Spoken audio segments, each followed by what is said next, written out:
The News Alerts, Podcast Media Today, live March 30, 2021.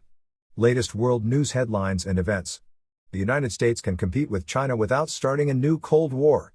A Cold War is brewing between the United States and China. If the country of Uncle Sam surpasses it in most areas, contrary to what many alarmists claim. The Middle Empire does not represent an imminent military threat.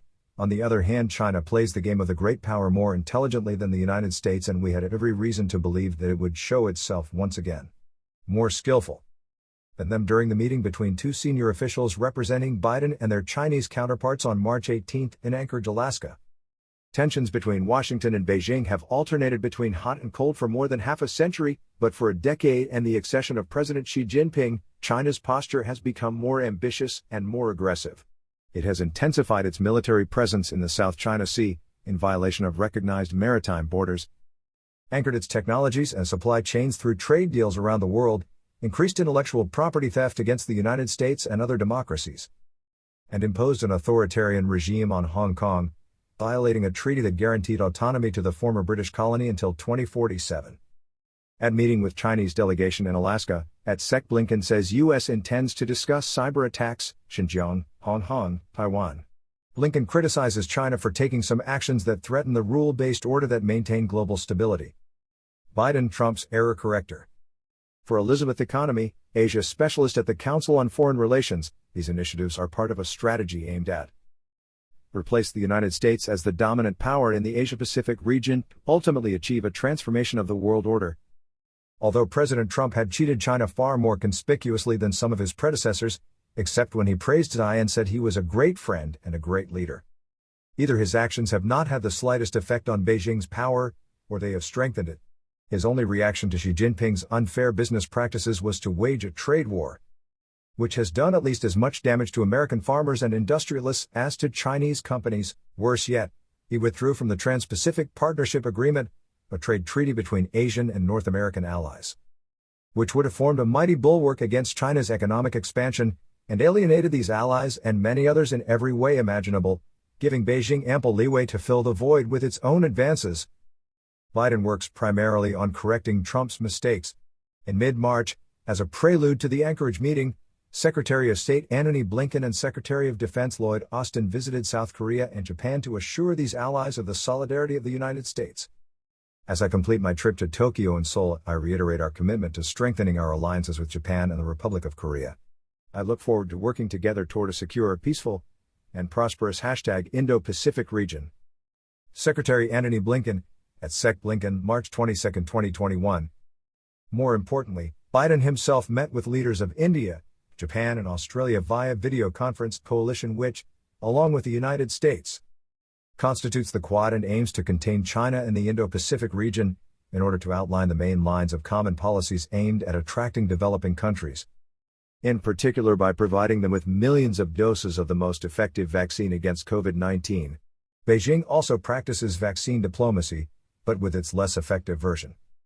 Just as Biden is betting that giving concrete help to victims of the economic recession caused by the pandemic will inspire Americans to vote for him and other Democrats in future elections, he hopes that the same kind of assistance, which would demonstrate the tangible benefits of an alliance with the United States, could keep foreign countries away from a connection with China. A grievance claim. Blinken and National Security Advisor Jake Sullivan, the U.S. protagonists at the Anchorage meeting, said they were not considering holding negotiations with their Chinese counterparts. This session is a claim of their grievances around China's misconduct, and suspected that the Chinese would do the same, to show that what Biden said in private, he said in public. In short, to show America's seriousness. War of words between #China and #United States for the first face-to-face of the #Biden era from the opening of the #Anchorage summit. Beijing and #Washington publicly displayed their deep disagreements. March 19, 2021. However, the Wall Street Journal reported on March 17 that China decided to respond by proposing that the United States suspend tariffs on Chinese goods dating from the Trump era, in exchange for a suspension of its own tariffs on American goods. If refused by Blinken and Sullivan, Chinese diplomats would have told the rest of the world that Americans are obstructionists who only yearn for conflict and chaos. What many would believe. Beijing would thus have taken the American diplomats to their own rhetoric. The Chinese understand this game very well, explains Daniel Snyder, lecturer at Stanford University and longtime observer of Asian politics. They have the level to play with the best. It may be that Blinken and Sullivan, who most likely read the Wall Street Journal article, changed their own plan to allow for some adjustments, a relaxation of tensions. Even light.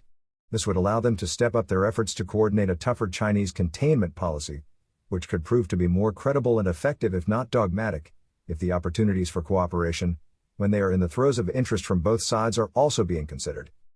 Allies hard to find. Biden has long argued that the only way to beat China is to do so with allies, but this approach has limits. Some allies of the United States, in Asia and elsewhere, do not want a confrontation with China that they do not see as a direct threat.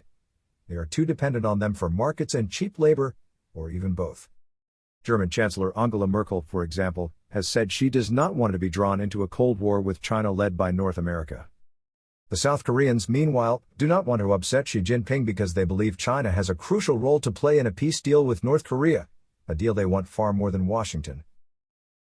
Speaking at the joint statement, released Thursday after Blinken and Austin's meeting with South Korean defense and foreign ministers, says nothing about the denuclearization of North Korea or China. There is also a risk in describing antagonism with China as a struggle between democratic values and authoritarianism, as Biden and Blinken have sometimes done.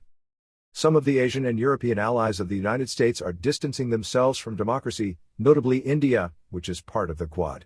Here, even some of the less smart Chinese diplomats might cry hypocrisy. They might even point to recent cases of restricting the right to vote and redistributing electoral districts in the United States. It is also not certain that this kind of pressure is working. On the subjects which are at the heart of its sovereignty, I am not sure that China would allow itself to be shaken by sanctions. Elizabeth Economy, Asia specialist at the Council on Foreign Relations. When asked during a Senate hearing about China's crackdown on pro-democracy protesters in Hong Kong, which prompted Biden to sanction 24 Chinese officials recently, Elizabeth Economy replied, "On the issues that are at the heart of its sovereignty, I am not sure that China would allow itself to be shaken by sanctions, however numerous they may be." This could encourage him to hang on. However, she added, speaking out about human rights and democracy, and even making it a central part of American politics, is not only a good thing but could improve the reputation of the United States as well, vis-à-vis developing countries. With its new Silk Road, China has provided loans for investments throughout Africa, Asia, and Latin America, in return for support from these countries. We must make progress with these countries, on the one hand because this is a good thing in itself, and on the other hand to dry up the support that Beijing enjoys globally. If China realizes that it is no longer supported, it will feel the wind of the ball, she explained. Xi's war rhetoric backfired. In this area, the United States has many potential strengths and China weaknesses. The new Silk Road faces certain obstacles as partner countries grow increasingly frustrated with the punitive terms of Chinese loans and the poor quality of its infrastructure projects. The United States could step in and come up with their own terms and materials instead. Many countries would be delighted with such a proposal. Trump has done nothing in this area. It has shrunk budgets for aid and international investment. Biden could make immense progress if he increased them. Trump wasn't the only president not doing the right math when it came to China. Many of Biden's advisors, who also worked for the Clinton and Obama administration, now realize that they were wrong in believing that luring China into the global economy would turn the country into a rule-abiding democracy. It is now clear that China, undoubtedly under Xi Jinping, has more of a goal of reshaping the world according to its own interests. But Xi pulled too much on the rope. His aggressive demeanor and warlike rhetoric backfired. Countries that were once thrilled to benefit from Chinese markets and cheap goods in exchange for a little reliance on its political demands are rebelling. Another good reason for Biden to intervene, to propose an alternative and to reopen wide avenues to American influence.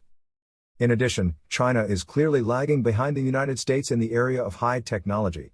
Saif Khan, researcher at Georgetown Center for Security and Emerging Technology, asserted in Senate hearings this week that China relies heavily on the United States and other countries for semiconductors, jet engines, space technology, and quantum computers. Meanwhile, U.S. military officials and arms manufacturers are taking advantage of fears and turmoil to brandish the Chinese threat as a pretext to build ever more ships, planes, and missiles. When California Democrat-elected Ro Khanna proposed to transfer the initial $1 billion envelope for a new nuclear missile to the fight against COVID-19, Liz Cheney accused him of being China's accomplice, And the military leaders of the Pacific are not the only ones intervening. In early March, Admiral Craig Fuller, at the head of Southern Command, responsible for military interventions in Central America, South America, and the Caribbean, told Congress that this area was the new front of competition with China. China is making diplomatic and economic advances in South America, but there is no military presence. Of course, defenses need to be consolidated in Asia, but on that side, China is not a giant.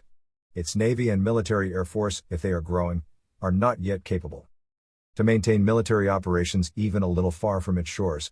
He has just released a new book of imaginary literature, which features a world war between the United States and China and which is called 2034, not 2024, let alone 2021. Less and less relevant Cold War precepts. True, the United States and much of the West depend on China for many of their supply chains. In the fields of industry, drugs, and consumer electronics, Biden's team is trying to create new supply chains inside the United States or with reliable allies, at least for vital economic sectors.